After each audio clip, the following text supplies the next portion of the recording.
এখান থেকে কিছু লাউ চুরি হয়ে গেছে। কে বা কারা রাতের আঁধারে লাউগুলো চুরি করে পালিয়ে গেছে। সেই লাউগুলোকে কি করা হয়েছে দেখুন, লাউগুলো এখন কোথায় আছে।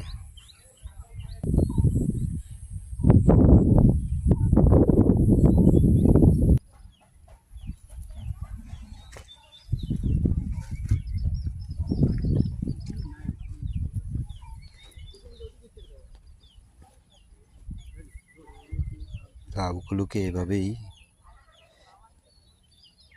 কারা যেন শত্রুতা করে এসে